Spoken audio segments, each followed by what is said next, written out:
We are the Gujarat Technological University. Since its inception over a decade ago, GTU has been empowering young and curating minds to realize their true potential. Over 4 lakh inspired students are enrolled with one of the premier academic universities in India.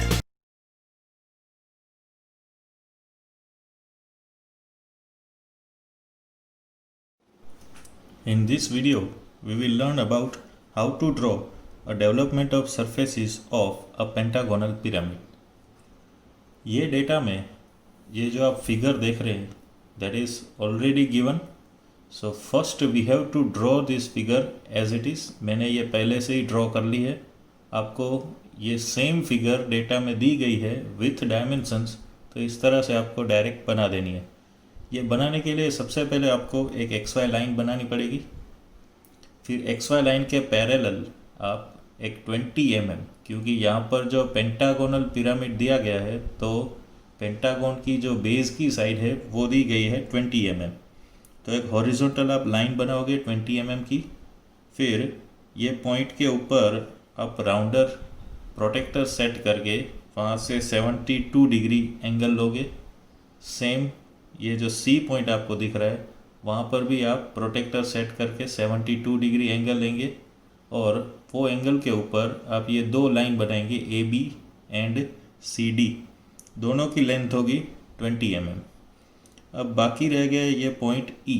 तो point E find करने के लिए जैसे तीनों side 20 की है तो हम क्या करेंगे 20 mm की रेडियस लेंगे और राउंडर की मदद से यहाँ से पॉइंट A को सेंटर रख के एक आर्क बनाएंगे और पॉइंट D को सेंटर रख के एक दूसरी आर्क बनाएंगे. जो भी इंटरसेक्टिंग पॉइंट होगा वो हमारा होगा 5th पॉइंट, पॉइंट E. पांचों के पांचों पॉइंट जॉइंट करने के बाद उसका सेंटर फाइंड करेंगे. सेंटर फाइंड करने के लिए कोई भी 2 साइड के पहले आपको मिड पॉइंट फाइंड करने. यहाँ पर आप देख सकते हैं मैंने AB का मिड पॉइंट और BC का मिड पॉइंट फाइंड किया है. वो मिड पॉइंट में से उसके ऑपोजिट एंगल को ज्वाइन करना है. उसके अपोजिट कॉर्नर को हम ज्वाइन करेंगे इस तरह से. और सेम B और C इसके मिड पॉइंट का ऑपोजिट कॉर्नर होगा E. तो ये दोनों को हम ज्वाइन करेंगे. वो जहाँ पर भी इंटरसेक्ट होगा that will be our apex point O. Pyramid का टॉप व्यू कंप्लीट करने के बाद अब सभी पॉइंट्स के प्रोजेक्शंस हम ऊपर की साइड लेंगे up to XY line. Point O का जो प्रोजेक्शन होगा उसको थोड़ा हम एक्सटेंड करके पिरामिड की हाइट को मेज़र करेंगे और पॉइंट O' मार्क कर देंगे. पिरामिड की जो हाइट है वो दी गई है 60 mm. तो XY लाइन से 60 mm मार्क करने पर हमें मिल जाएगा पॉइंट O'. और बाकी का जो आप डार्क सेक्शन देख रहे हैं that is given as per the data. उसके लिए O' से 30 mm नीचे या फिर XY लाइन से 30 mm ऊपर आप ये पॉइंट मार्क करेंगे.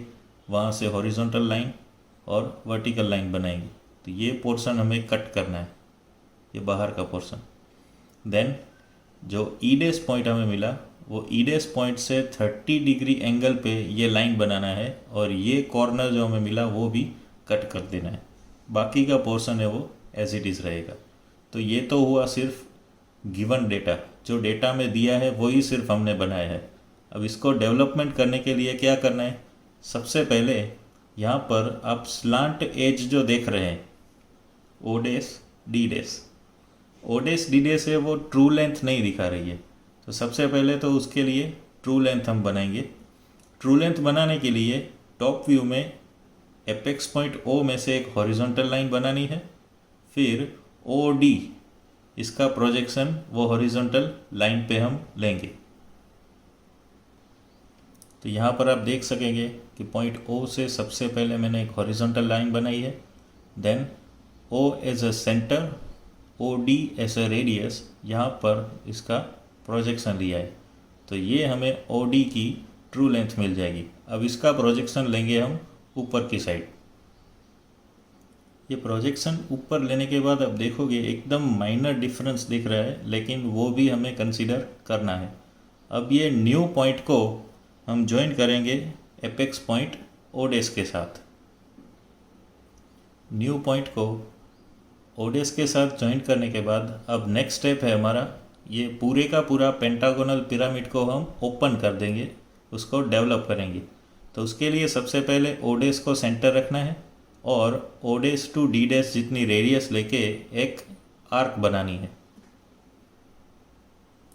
इस तरह से आर्क बनाने के बाद अब नेक्स्ट स्टेप है ये आर्क को 5 पार्ट्स में डिवाइड करना, क्योंकि पेंटागन का जो बेस होगा उसमें भी 5 पार्ट्स होंगे। तो यहाँ पर एक पार्ट जो होगा वो 20 mm का होगा, तो ये आर्क को भी हम 20 mm के पार्ट्स में डिवाइड करेंगे। तो उसके लिए एकदम सिंपल मेथड यूज़ करनी है, राउंडर लेना है और राउंडर को 20 mm रेडियस पर सेट करना है इस तरह से। फिर आपका जो स्टार्टिंग पॉइंट है आर्क का, वहाँ पर एज अ सेंटर रख के एक आर्क बनानी है। तो ये मिल गया हमारा फर्स्ट पार्ट। उसी तरह से ये होगा हमारा second part, third part, fourth part और सबसे लास्ट में मिलेगा फिफ्थ वन, 5 पार्ट्स। तो ये 5 पार्ट्स के डिवीज़न हो जाए, इसके बाद इसके नंबरिंग कर देते हैं। तो ये पहला पॉइंट तो हमारा डी डैश है, डी डैश के बाद कौन सा पॉइंट आता है, डी के बाद आता है ई, तो इसके बाद जो पॉइंट होगा वो हो जाएगा ई डैश।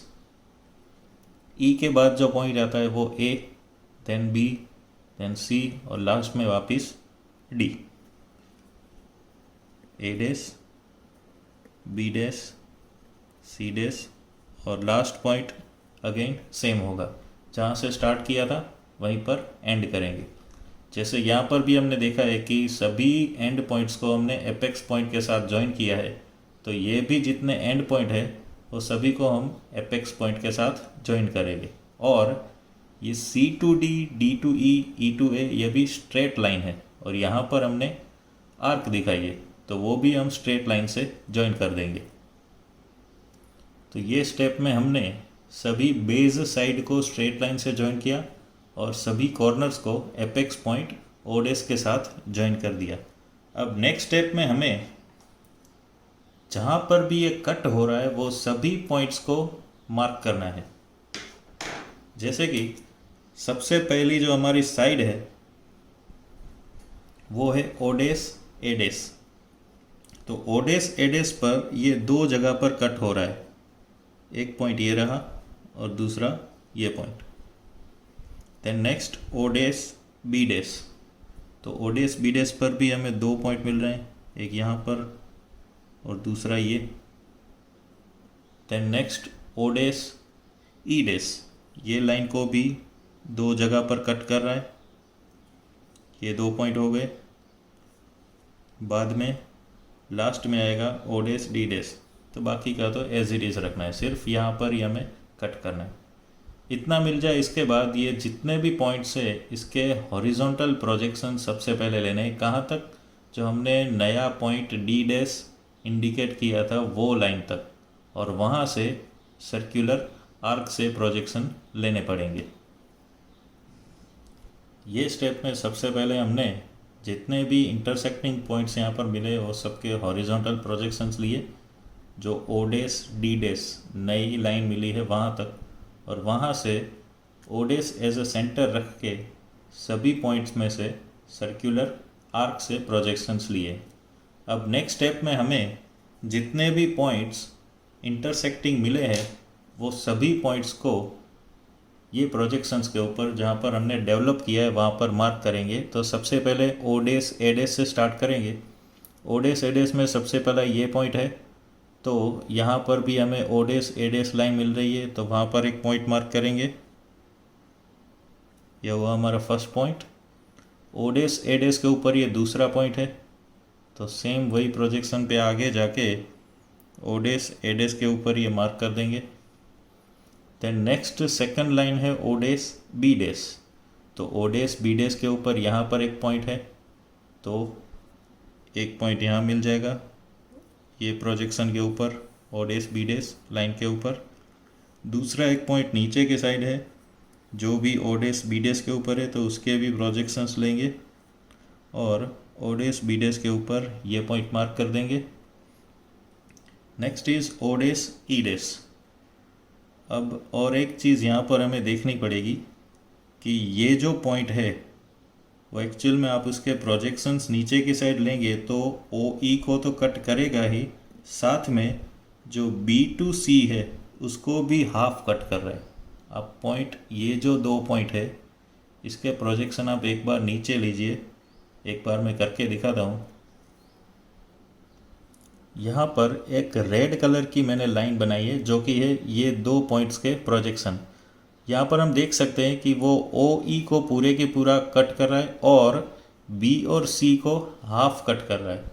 तो सेम थिंग यहाँ पर भी होगी, ये जो पॉइंट है वो ओ ई को तो कट करेगा ही, तो पहले हम ओ डेस ई डेस की जो लाइन है उसके ऊपर तो ये पॉइंट मार्क करेंगे ही, ओ डेस ई डेस के ऊपर, लेकिन दूसरी कहाँ पर कट करेगा, बी और सी के बीच में, कुछ इस तरह से।